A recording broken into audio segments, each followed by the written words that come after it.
Hi, I'm Michael. And I'm Justin. And this is our podcast where we discuss what we find interesting about the intersection of Web3 and digital security as we know it. Between us, we have years of experience securing digital products and infrastructure, which has led us to be constantly curious about what's next. Which is what this podcast is about, sharing our journey as we update our mental models for security in the next internet. Hello, and welcome back to Not Your Crypto Podcast with myself, Justin, and Michael. Michael, how are you? Hello. I am doing well. How are you? I'm good. I think I owe our listener an apology for the unintended vacation gap. We're trying. Obviously we've missed, I think we've missed 2 episodes where we should have, but we're back and we've got a slew of episodes in the can. So hopefully, they will be uploaded, at the right times every 2 weeks, as per usual, bi-monthly. Today we're doing a technical analysis, and we're going to be doing a technical analysis about a large-scale NFT theft that occurred in December 2023. Are you excited for this one, Michael? I'm very excited for this one. Yeah, there's a lot to talk about here. There is. This one was interesting. So to give the listener a brief overview for those who do not know, in December 2023, just coming up to Christmas last year, or holidays, sorry, if you're in North America, basically a lot of NFTs were stolen. And how they were stolen, or what happened was, there was a vulnerability in a contract there whereby people were using this contract to swap NFTs. So I had a valuable NFT, Michael has a valuable NFT, we decided we want to swap ownership for whatever reason, or any other type of business dealing around that I can imagine. And you needed this contract. It was called NFTTrader, and it allowed you to swap these NFTs. There was a vulnerability in said contract that allowed malicious attackers to abuse it and steal other people's NFTs who were basically using this smart contract. That's kind of that's quite a straightforward overview, right, Michael? Yeah, I think so. Basically, like NFTTrader, the way I think about it is sort of like a platform to facilitate exchanging NFTs with other users of the platform, right?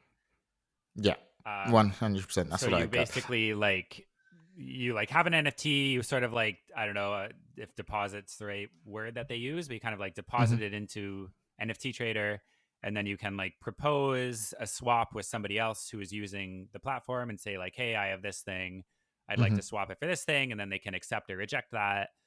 The NFTTrader kind of set of contracts does the swap, and then you can withdraw your NFT back out, or the one you traded for back out, or whatever.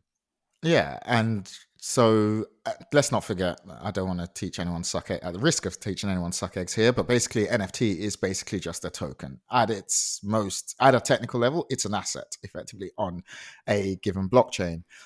So assets can have value, obviously, basically imparted on them by the owners. So in this case, NFTs do range in value. Some of them are worth thousands of dollars, and some of them are not so much. The market has fluctuated, etc. But that's not the bit we're talking about here. What we're talking about here is the technical execution of how this attack happened and why it happened. So the reason I said large scale at the start is because effectively once a particular bad actor realized it was possible to basically use this contract to steal NFTs, a bunch of other bad actors piled in, and so it quickly escalated into a large-scale theft by multiple different parties who basically realized there was this hole in this contract, and that they could all exploit this hole to their own personal gain. So this all happened around December 23. Then what happened was, once people realized, again, the word got out that this was happening, a fix was proposed by another person in the in the Web3 community, and then it got shut down. And then interestingly enough, the vulnerability was then re-exploited due to the technical implementation of the smart contract, which we'll get into in a bit. The good guys, so to speak, were able to re-exploit the vulnerability to return some of the NFTs back to their rightful owners, due to the fact that the attackers I guess the second and third wave attackers weren't as sophisticated as the first wave attackers, and had left some configuration approvals on the NFTs they'd stolen basically enabled, which allowed them to be re-exploited and returned back to the rightful owners. So this is an interesting one. That's why we picked up on it, and not least of all because obviously NFTs is a hot button topic. Always has been. It's always been the what should we say, the most unloved part, well, one of the most unloved parts of the crypto ecosystems. When people talk about why they don't like Web3, they point to NFTs Mm-hmm. and JPEGs. Look, I have this JPEG. Why should it be worth any money? This is a waste of time. We don't like JPEGs, kind of thing. But from a technical perspective, this is interesting because what we have here is a large scale attack that a lot of people jumped in. We then have the restitution phase where first of all, they disabled the contract. Then they re-enabled the contract to restore the rightful ownership back to the original attackers. And then they closed down the vulnerability again. So for this, from my perspective as a security engineer, and surely from Michael's as well, it's an interesting topic to discuss because it introduces us also to a whole class of vulnerabilities within smart contracts that I hadn't heard about before. I don't know if you had, Michael. A little bit. Like I'd heard about some of them before because I did some of the like crypto based CTF kind of stuff, and like some of the re-entrancy, which we'll talk about in a bit, is in there. But yeah, I think like seeing it end to end is really cool. Yeah. And yeah, I think like the real kind of brainworm interesting part of this, one of them is that, like you said, like the restitution phase of the story, like usually, in Web 2 or in like typical security stories, you're used to that phase being like kind of outside of the security world, right? Like that phase is legal or it's like criminal or it's civil or whatever. Yeah.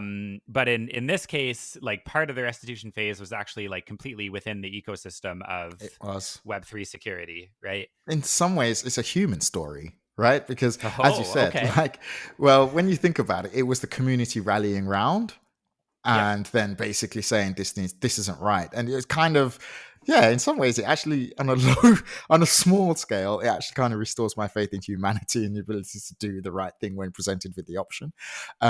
Because at the end of the day, regardless of your thoughts on NFTs, of whether they have any value, something wrong was being perpetrated, and people went and basically collaborated to actually restore and do the right thing. So that's nice because, as you said, in Web 2, if you exploit a centralized enterprise, then that centralized enterprise should be on the hook, but then they normally pull on other levers to reduce their exposure.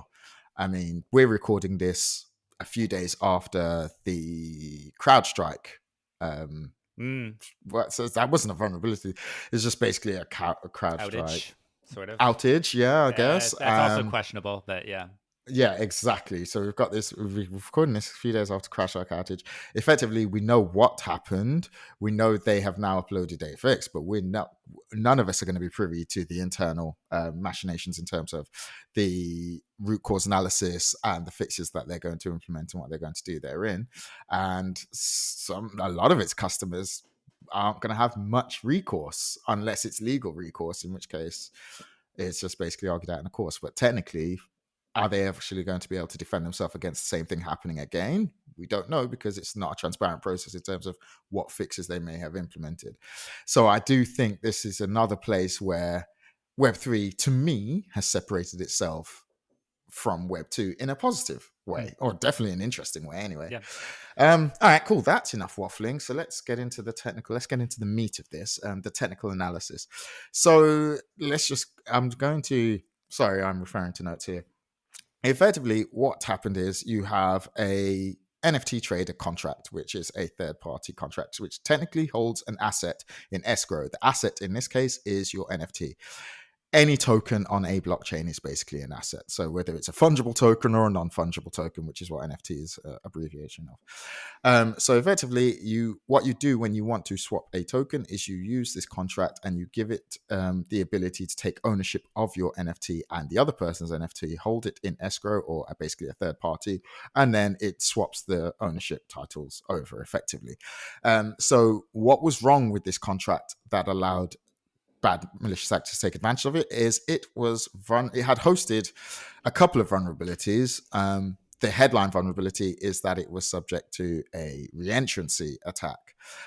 Michael, would you be comfortable enough to go over or give us a high-level overview of what a re-entrancy attack is? Sure. I'll start, and then we can kind of go on it together. Yeah.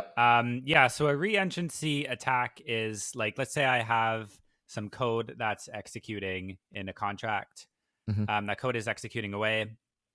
And then my code calls out to another contract. Mm-hmm. That other contract starts executing. Mm-hmm. And then like maybe what I expect is that that second contract is going to like execute through and then kind of Mm-hmm. return to my code, and then I'm going to keep executing. Mm-hmm. What re-entrancy what happens in a re-entrancy is when my code calls out to that second contract and starts executing over there, Mm-hmm. that second contract calls back into my own contract in a way, Mm-hmm. in a way that I don't expect it to.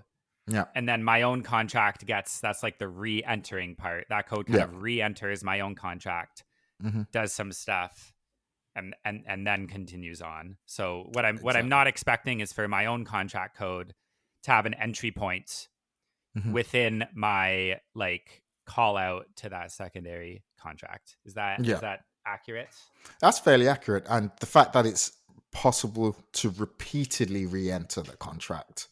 And where this can get sticky is, again, blockchain and assets. So if you have a count of assets, if you have 4 assets and you are calling a function, or my contract is being called out, or the initial contract is calling out to my contract, and I can call a function to withdraw and or take control ownership of an asset, and then I can do that again before the function is actually completed, or before there is a contextual update in terms of the balance of said asset, I can basically end up draining that asset. So if one contract has 10 tokens and I'm able to make you basically re-enter the withdrawal function of the initial contract, I can drain that contract before, if the balance isn't updated in time. So if basically the withdrawal function triggers before the balance is actually updated, I can drain all of those tokens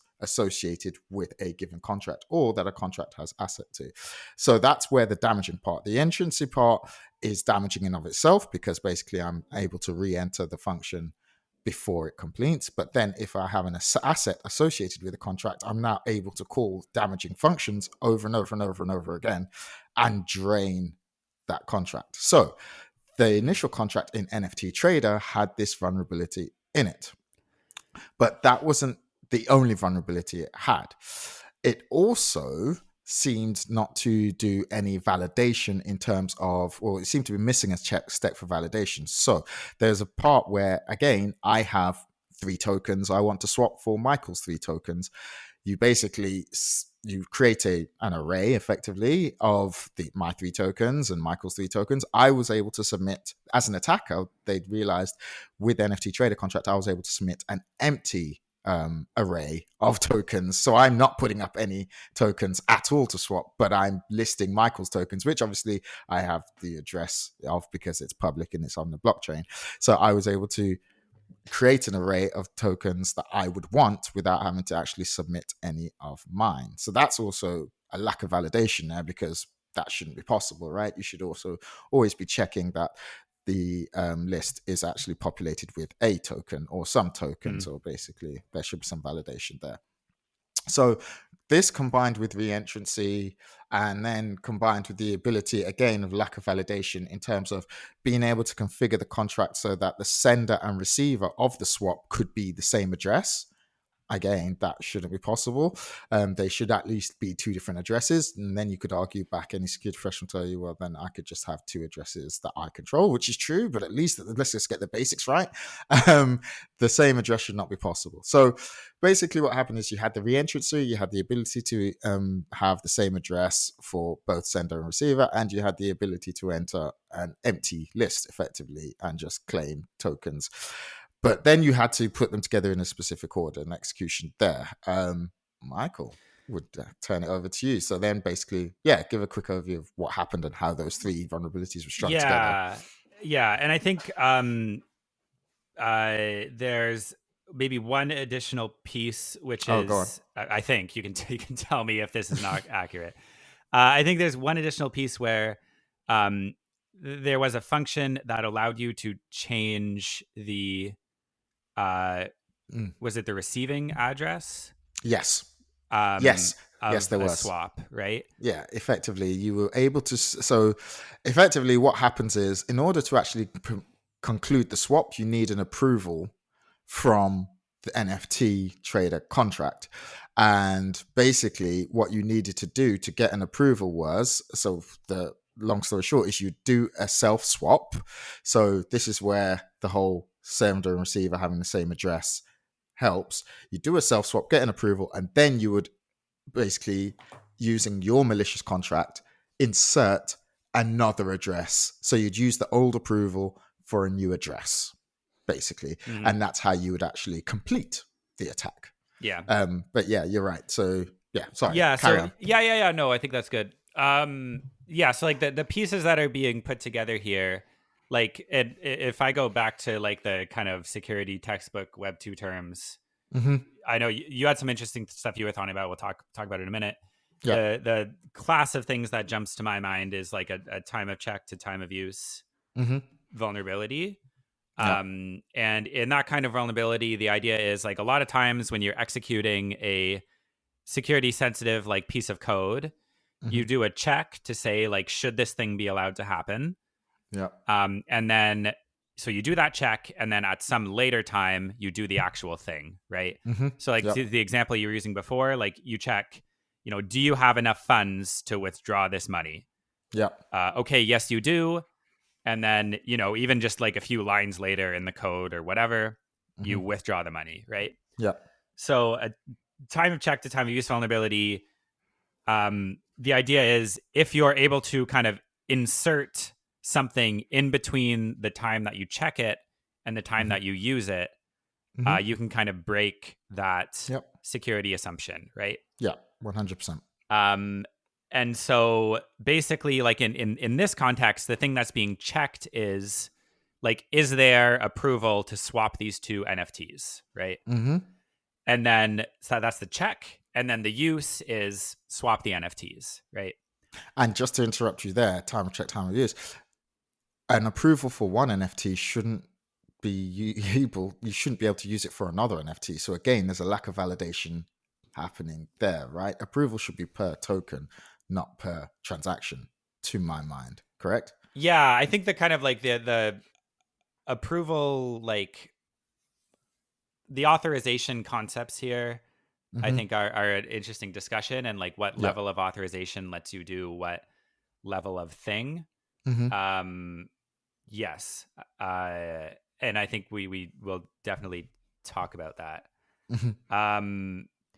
But like chaining the vulnerability pieces together, like the thing that let you insert in between the time of check and the time of use, Mm-hmm. the thing that let the attacker insert in between those 2 points was the re-entrancy vulnerability, right? Yeah. So Mm-hmm. like while that was executing, there was a call out to a contract that could be attacker controlled, Mm-hmm. and then that attacker controlled contract in between the check and the use was able to re-enter the NFT trader contract, Yeah. and was able to switch the uh, Receiving address? now I forget if it was the sender or the receiver. I'm going to be honest. Okay.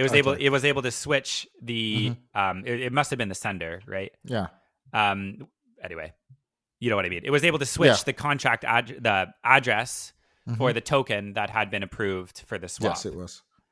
So the Yes. re-entrancy vulnerability is what allowed the attacker to like shim in between the check and the use, change around the actual asset, like the actual identifier of the asset that was part of Mm-hmm. the swap, right? Mm-hmm. And then have the swap occur. Yeah. And so, yeah, so the pieces there, like we talked about the time check, time of use, we talked about the re-entrancy there, how those Mm-hmm. got chained together. And then, the approval stuff is I think maybe the next aspect to talk about here. Yeah. I mean, I'm just seeing a continuation of a theme, which is lack of validation to me. I'm guessing I mean, full disclosure there, I'm guessing there is some type of cryptographic authorization. Some cryptographic authorization around what an approval is. But again, to me, it's obvious that you're checking against the entire transaction as opposed to the individual tokens themselves. Like, I imagine, I don't know, if I was to think about it from a Web2 security perspective, I'm guessing your signature is against the entire transaction all wrapped up in one, as opposed to actually against the individual token. Because if it was against the token, then you wouldn't be able to swap out tokens and use a different approval because the signatures wouldn't match, right? Mm-hmm. So that lack of validation there to me is again a bit of glaring oversight. Again, we're not trying to um we're not trying to make ourselves seem like we're just undermining other people's work, the NFTTrader and all of those guys. They're still functioning, they're still up, they've learned their lesson, they learn lesson quickly, etc. And they're very transparent with the community. But yeah, there were some mistakes made here or some oversights here. And I think one of them, again, is this lack of validation in terms of validating the actual tokens you're swapping, validating the actual approvals. And then there was another thing as well where, sorry, I've forgotten. Um, and allowing the same addresses to be allowing the sender and receive address to be the same address. There's just overall lack of validation that's taking place when you're taking in user supplied data, which when you work in a Web2 world is your bread and butter as a security engineer. Is everything is untrusted from the user. Well, I think, Right. yeah, like I think when you switch like into Web3, um, it gets a lot more uh difficult to track like what counts as user supplied, like user supplied data or whatever in a Web3 context. I think in a way it's almost like much more prevalent. It's like much more built Mm. into it's much more built into the ecosystem because it's more like peer-to-peer sort of ecosystem, Yeah. right? So like things are dealing with each other directly a lot of the Mm-hmm. time. And like in the Web 2 kind of world, like I have my web app, it Mm-hmm. accepts data at this boundary. Yep. I, have my like filtering controls at that boundary, and Mm-hmm. then it goes into my database and I control, the Yeah. output and the format and all this kind of stuff. Like it's a lot simpler. Like you can draw those boundaries. Yeah.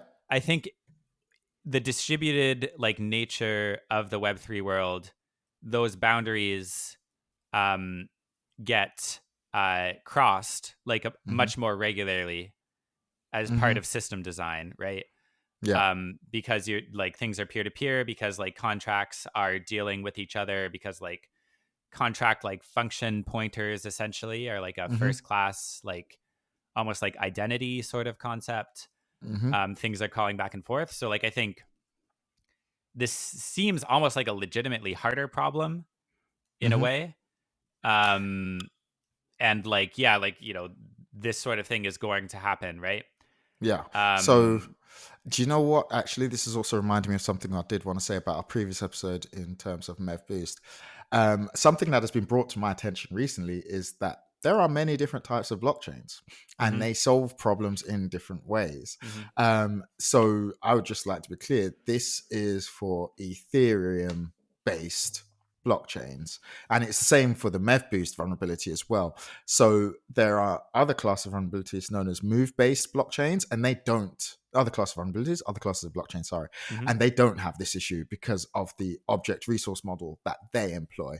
I'm not going to bore you with the details right now. I don't fully understand them all myself, but basically they have different threat models and different um, object models that mean that some of these vulnerabilities actually don't apply to them, which is even more interesting. And I guess that can be an analysis we conduct at a later date. But I just want to be clear. So obviously our Yeah. interest is in all blockchains, and we sometimes talk and generalize as though all blockchains are subject to these vulnerabilities.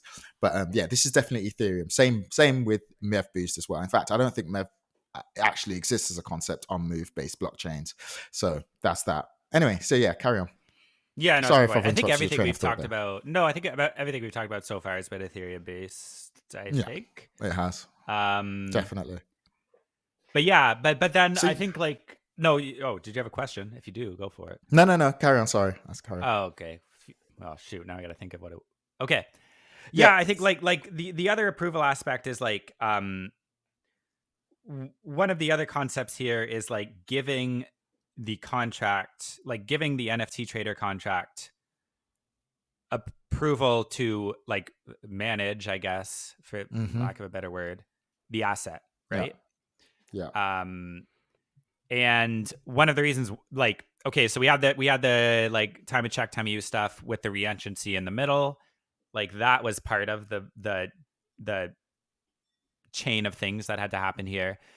The Mm-hmm. other part of what had to happen here was the contract, the NFT trader contract, had to have the ability to manage my or like the target's NFT assets in order Mm-hmm. for this to happen, right? Like it Yeah. can't do this with any NFT.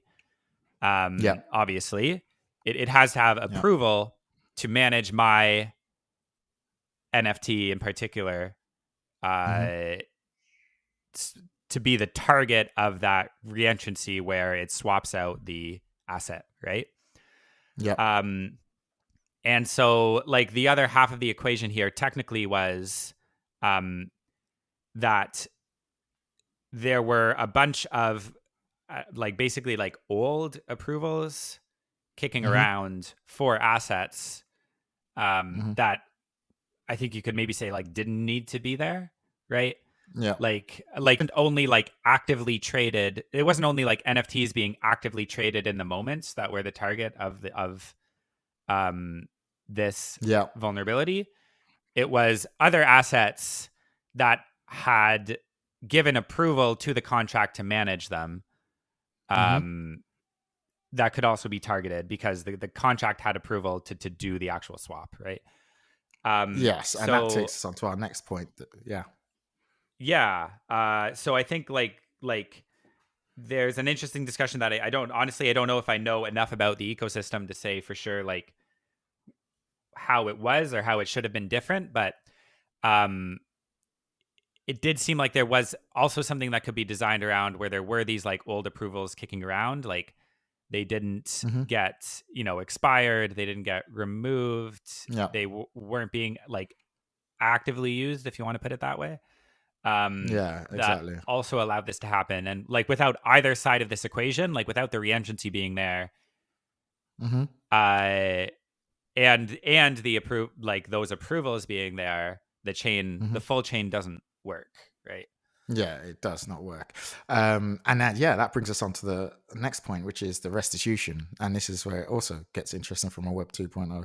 I mean, I would just like to do a shout out to you saying about expiration and basically just clean up in terms of once the operation is completed. Again, we see that kind of thing in Web 2.0 in a completely different context, which Absolutely. is like we have JOTs and they have short expiries with refresh tokens that require you to actually re-authenticate type thing.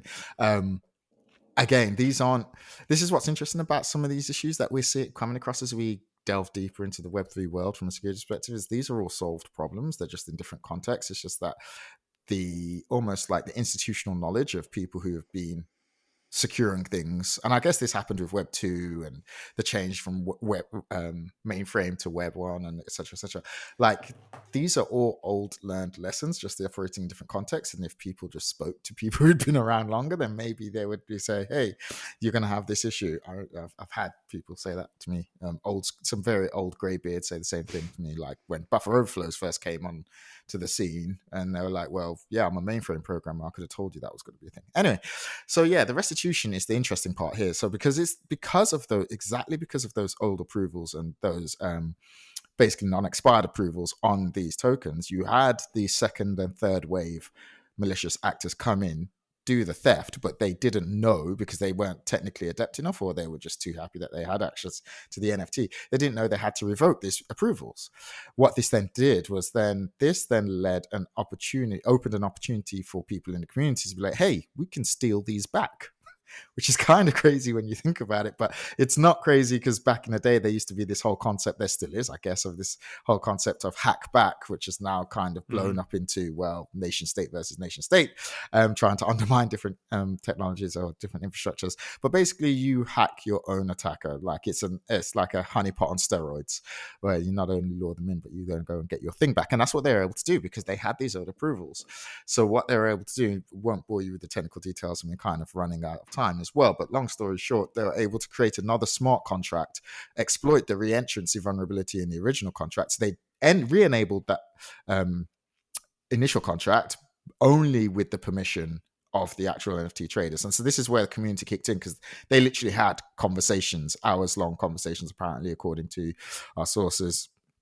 And then they allowed the new contract to become owner of the NFT contract, and then they exploited the re-entrancy vulnerability in order to get the to use the approvals of the NFT contract and revert the changes so that some people who where the approvals were still enabled, I'm guessing from the second and third wave malicious attackers were able to get their NFTs back. And then they bricked the contract and disabled the contract again immediately after the swaps were done, which I think is fascinating. Again, this concept of community, as I said in our previous podcast, I'm obviously very long in my years and very cynical. So the concept of community online has been, it's been very different in terms of my experience of how real it is, but it's real here in the Web3 world. Like, it really does live on Twitter and Discord, and they really do talk to each other, and they do say, hey, this thing can be done, and they react quite quickly, which again is fascinating to me, because in Web2, where we work for institutions, even I guess open source is the closest analogy we have for it, but open source was hilarious because that kind of got exposed, right? Everyone was like, well, it's open source, so everyone's running security scans against it, and it turns out no one was, and so everybody got exposed all at once. But the restitution thing is very interesting to me. I really like that. It kind of makes me more optimistic for the community of the Web3 community than the cynics would have you believe, in terms of it's all crooks just trying to trade crypto for no reason and using greater fool theory to exploit others. But I think there are quite a few good eggs in there, and they're just basically experimenting with a brand new tech stack, and they're doing the right thing when they see to do it. Obviously, there are rug pulls and etc., but there's bad actors in every field, so I'm not going to allow them to tarnish my opinion of the other. That's kind of my summary of what I think happened with the whole concept of basically restoring the NFTs back to their rightful owners. What did you think about it when you read about the whole No, I think that's like the point about the community is good. I think like it really is kind of the many eyes sort of thing, right? Yes. And also because the transactions themselves are also open, right? The activity of the attacker is also open, really, right? Like in terms of the activity that happens like on the chain. It's also open and inspectable and all that, and you can tell like what's going on that way. So that was neat. I think like the restitution stuff, where it's basically like, okay, like, these NFTs were in a vulnerable state because there was this re-entrancy in the contract, and there was these outstanding approvals. And then on the attacker side, could also be in a vulnerable state if there's a re-entrancy in the contract, and there's also these old approvals. Like the thing that strikes me about that is the symmetry, right? Like I think in the Web3 world, you enter into a lot more of these situations where there is that like symmetrical aspect between both sides, if you want to put it that way, or between like the different players in the ecosystem. Again, because it is distributed, right? Like if you think about a Web2 world, like think about a Web2 hack, where I have my servers and my database, and somebody gets in and like, just exfils a bunch of data somewhere else. There isn't a symmetry aspect to that, right?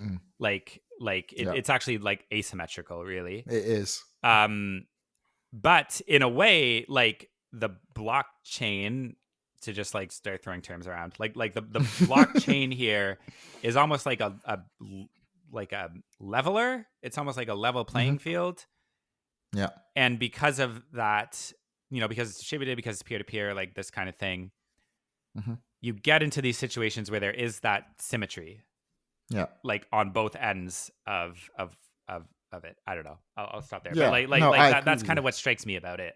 That is it. I think Yeah. that's a perfect way to sum it up. It's the symmetry of it. It's almost, yeah, it's basically a leveler in terms of basically everyone's almost equal in some respects. In terms of basically, there's a symmetry of being able to affect change, and like we said, like with the CrowdStrike thing, unless you're a big company who's actually got the powers to sue CrowdStrike, there is nothing else you can do. You're locked into a however long SLA, and that's basically your solution.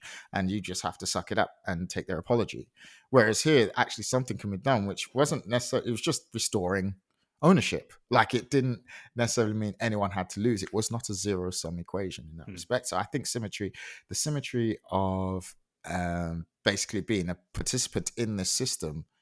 Again, it's another thing that, again, we always refer back to our first episode. It's one of the things that attracts me to this tech stack in particular, and I think yourself as well. But yeah, go on. Yeah, no, I think that's great. Yeah, do you have final thoughts? I think those were kind of my final Okay. thoughts. This was a really cool. I really enjoyed I really enjoyed researching this one. Again, being a lifelong security professional, it introduced me to a whole new world.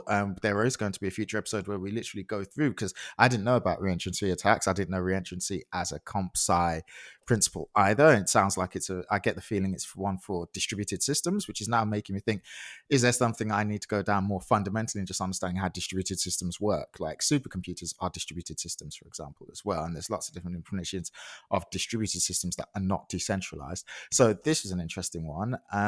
And it was really cool how they did the restitution and how they fixed it and reacted to it.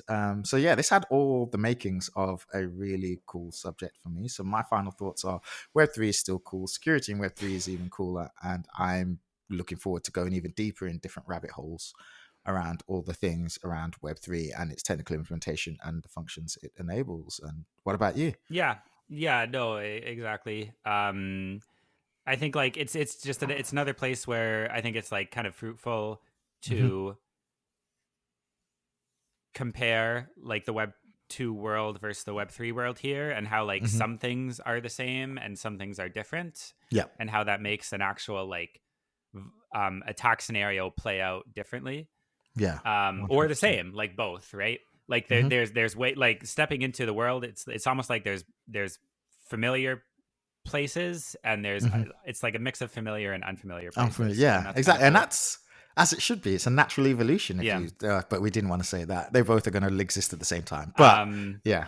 And I think like in terms of like learning about it, I think if it's something people want to like read up more on, there's a couple of like, honestly, some of our main sources here were like Twitter threads, I think. Right? Yeah. 100%. So like I think we can probably post some links to like the Twitter threads that have some good explainers and a couple of articles or whatever. Definitely. But yeah, I think that's it. All right, cool. Thank you for this one, and please be on the lookout for our next episode, which will be a non-technical analysis. And yeah, thank you for sticking with us on this one. Thank you. Bye.